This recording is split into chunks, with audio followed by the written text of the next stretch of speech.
My name is Charlotte. I've been married to my husband Derek for almost 7 years. We don't have children, but we enjoy our daily life just the way it is. When people hear that we don't have children, they often ask, "Don't your in-laws say anything? Are you okay?" But there's never been anything like that. When we told my in-laws that we were having trouble conceiving, I was nervous that they might say something. But both my father-in-law and mother-in-law didn't blame me at all and simply said, "Thank you for telling us." My mother-in-law even said, "If you two are happy, that's enough." I remember feeling embarrassed and crying right then and there. We told my in-laws about our situation after 3 years of marriage. Almost 4 years have passed since then, and I still have a good relationship with my in-laws. There's never been any bad treatment, and we regularly stay in touch, even going out to eat together. One day while I was at work, I got a call from my mother-in-law. My mother-in-law has always been sensible and never called me during work before, so when I got the call, I knew something must have happened. Feeling anxious, I stepped away from my desk and answered the phone quickly. "Mother-in-law? What's wrong?" Then my mother-in-law said, panting over the phone, Your father-in-law has... Father-in-law? What happened to my father-in-law? Your father-in-law? He's been taken in an ambulance." "What?" I told my boss what happened and left work early. My mother-in-law said she'd also contacted my husband, but he never checks his phone during work, so he didn't notice. I called my husband's office, explained the situation, and asked to speak to him. After understanding what had happened, my husband said, "I'll head to the hospital now. Please, go there too, Charlotte." My husband and I arrived at the hospital at almost the same time and were able to meet near the reception. As we were about to look for mother-in-law, my brother-in-law Eugene spotted us and called out, "Brother, sister-in-law, over here." We followed Eugene to father-in-law's hospital room as he directed, but by the time we got there, it was too late. In the room, my mother-in-law was crying loudly and my sister-in-law, Marie, was holding back tears. Father-in-law had passed away, looking like he was asleep. I can't believe it, father-in-law." I couldn't help but let tears flow. My husband and brother-in-law comforted me and the others, but when I stepped out into the hallway, both of them were covering their faces with their hands. As the daughter-in-law, I was overwhelmed with tears, so I can only imagine how much sadder my husband and brother-in-law, the actual sons, must have felt. I thought they probably wanted to cry as much as mother-in-law. I thought so.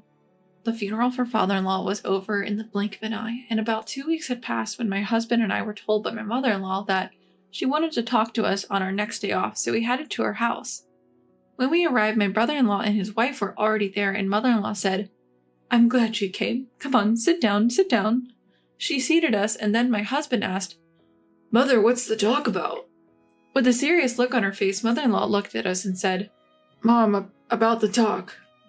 When my husband starts like that, mother-in-law looks at us with a serious face and says, "Thank you all for helping out with Dad's funeral. Thanks to you, everything went smoothly." "Thank you," mother-in-law says, bowing her head. Her son-in-law responds, "What are you talking about, Mom? We're family after all." We all nod in agreement with his words. Then, with an apologetic look on her face, mother-in-law starts, "And there's something I gathered you all here to ask." She then explains why she called us. She's feeling uncertain about living alone after father-in-law's death. The family home is aging and she's considering rebuilding, and if possible, she wants to live with either our family or her son's family. Mother-in-law keeps saying, "I'm sorry for being so selfish." It's not selfish at all. She's getting old, and after losing father-in-law so suddenly, it's natural for her to feel vulnerable. I would like to live with her if we can, but we live quite far from her, and with our work, moving here isn't possible. "I'm sorry, Mom, we can't do it right now." When my husband says that, my mother-in-law drops her shoulders. "I understand." Then my brother-in-law says cheerfully, "We'll live with you." "But Eugene, you work at a company, don't you?" I ask. He smiles and says, "My company is pushing for remote work now, and many are moving to the countryside. Since Marie is a housewife, I think it's better if we live together." His wife agrees. "Yes, it will be reassuring." Mother-in-law sheds tears of joy. My husband and I feel a bit guilty for leaving everything to them, but if this makes mother-in-law feel a bit more comfortable, we want them to do it. "Eugene, are you sure? We're leaving it all to you." To that question he replies, it's fine. Just come and help us if something happens." We agreed to let them take care of mother-in-law as long as we help if needed. About a year later, a new house is built and mother-in-law lives with them. 2 years later, they have a daughter, Cecilia, and mother-in-law is delighted. Since we don't have children, our niece is very dear to us, and we visit the new family home about once a month. But 7 years later, just before the 10th anniversary of father-in-law's death, we get sudden news. My brother-in-law has died. My husband and I rushed to the hospital, but like with father-in-law, we're too late. It was so sudden that we thought it was an accident or a sudden ailment, but it turned out to be cancer. About a year ago, they found cancer in him, and it was already in the final stages. Because of his youth, it progressed quickly, spreading to his bones. Despite trying various treatments, he passed away. He had told mother-in-law and his wife not to tell us so as not to worry us. I'm sorry for keeping silent. Mother-in-law and sister-in-law kept bowing their heads to us, apologizing again and again. But we couldn't take our frustration on them. They had to be suffering more than us living together in such close quarters. Just like when father-in-law passed, the funeral was over in a flash, and about a month and a half went by. That day, after work, we were watching a movie together at home. Suddenly, my husband's phone rang. It was mother-in-law saying, "Marie told me to leave the house." "What? Marie? You're joking, right?" My husband asked, half joking, but mother-in-law started crying and shouting, "It's true! She said she wants me to leave as soon as possible." We couldn't believe it. Mother-in-law and sister-in-law were usually close, like real mother and daughter. Even when the brother-in-law passed away, they cooperated and helped each other through it. No matter how much my husband tried to verify the truth, mother-in-law insisted that sister-in-law was trying to kick her out. He said, "I'll come over tomorrow. Wait until then," and hung up the phone. Marie kicking out your mother? That's impossible, right? When I asked my husband, he seemed to agree, saying, "I think so too, but mom doesn't need to lie. Anyway, I'll check it out tomorrow." The next day, my husband had the day off from work, so he went to his family's house in the morning, but didn't return home until after midnight. He looked exhausted when he got home and told me what happened today while drinking a beer. When he arrived at his family's home, the atmosphere was already tense, and neither mother-in-law nor sister-in-law would speak to each other. When he sat them down on the sofa to talk, the sister-in-law said, "I have no choice but to ask mother-in-law to leave." "How can you say that? This was originally my house," mother-in-law shouted, and the conversation broke down. My husband asked sister-in-law why she wanted mother-in-law to leave, but she just said, "I can't tell you. It will also affect you if we continue like this." But I had no idea what she was talking about. Mother-in-law was also getting angrier because of the sudden demand to leave, and finally yelled at the sister-in-law, "If you don't like it, you leave." My husband calmed her down and came home. I felt tired just listening to the story. We don't know why sister-in-law started saying these things, but she's alone with no parents or relatives and has children. If she leaves that house, life will be tough. Isn't there a better way? I thought for a while, but without knowing why sister-in-law was saying this, we couldn't move forward. I suggested to my husband, and we decided to go to his family's house together the next day.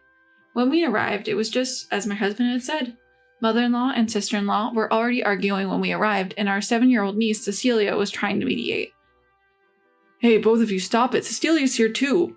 My husband stopped the two of them arguing. "But Marie is..." "Because mother-in-law won't leave." And so the two continued to glare at each other, angry and agitated. I urged them to calm down for the moment, saying, "Both of you, please calm down. Let's talk this through." Then I sat them down on the sofa. My husband made coffee, and it helped the two of them relax. After they both drank some coffee and seemed to have calmed down, I started the conversation. "So to get to the point, first of all, Marie, why did you tell your mother-in-law to leave?" I asked, but my sister-in-law just hung her head in silence. My mother-in-law said with disbelief, "You just hate me, don't you? That's why you want me to leave." My sister-in-law snapped back, raising her face. "Hate? If anything, aren't you the one who hates me?" And tears fell from her eyes. An unexpected turn of events left my husband and me in shock. There was no way my mother-in-law could hate her. We could see that just by watching them. "Marie, your mother-in-law doesn't hate you. You're her precious son's wife." With those words, something broke inside my sister-in-law, and she began to cry uncontrollably. I patted her back, waiting for her to calm down. After a while, when her breathing seemed to have stabilized, I asked, "Can you tell me what happened?" "Actually, my aunt told me that things will be miserable if they continue like this." "What? Your aunt?" When I asked this, she slowly began to speak. Once I heard everything, I felt like my anger was going to explode. It wasn't just me. My husband and mother-in-law felt the same. What she told us was unbelievable. According to her, after her husband died, she met Aunt, my father-in-law's sister, at the funeral, who spoke to her. Aunt warned my sister-in-law, who was going to live with my mother-in-law, That woman is really wicked, you know. You, your daughter, none of you will be treated well. She used to bully the wife of her eldest son. She just hid her true nature because her son was around. Now you'll see how. She repeatedly scarred her with terrifying words. Furthermore, she wickedly whispered that since my brother-in-law contributed money to the new house, she had the right to live there and should kick out the mother-in-law. At first, my sister-in-law didn't believe it, but hearing that I had been bullied by my mother-in-law frightened her. Of course, I was never bullied by my mother-in-law. It was a complete lie. If only you had checked with me. Crying, she apologized. I'm truly sorry. The whole incident was clearly Aunt's fault. Aunt, my father-in-law's sister, had always been antagonistic towards my mother-in-law and kept saying nasty things, as I later learned from my mother-in-law. Of course, my sister-in-law also has some responsibility for believing Aunt completely, but I thought anyone would be scared if told such things when emotionally unstable after losing her husband. My mother-in-law, learning everything, said, "So that's what happened. But Marie, do you think I'll do such a thing in the future? I think of you as my own daughter." Smiling and shedding tears. Even my sister-in-law never truly believed that my mother-in-law was that kind of person. "Mother-in-law, I'm really sorry." She said this, tears in her eyes as she bowed her head. After that, we went to Aunt's house and spoke about the matter in front of her husband. It seemed like she did it just for fun, but she defended herself. "That's not it. It was just a small joke." But even if it was a joke to Aunt, it almost ruined our lives. Of course, neither my husband nor I could forgive her. Aunt kept insisting that she wasn't in the wrong, but Aunt's husband, unable to watch her any longer, yelled, "Enough! It's all your fault. Apologize." Aunt's face turned pale, and eventually it seemed she was confronted with divorce. I later heard that she was kicked out of the house, left with almost nothing. Many things have happened, but my mother-in-law and sister-in-law are still living together. This incident led them to be more open and honest with each other, it seems. Even when we went to visit, there were more arguments and squabbles. However, it wasn't something that made us uneasy to watch, but rather something that we understood to be the result of trust. Somehow, both my mother-in-law and sister-in-law seemed more lively than before. My mother-in-law adores her cute grandchild, and now she's even thinking about adopting my sister-in-law. I guess there's nothing to worry about anymore. Strangely enough, even the pictures of my father-in-law and brother-in-law on the wall seem to be smiling more than before.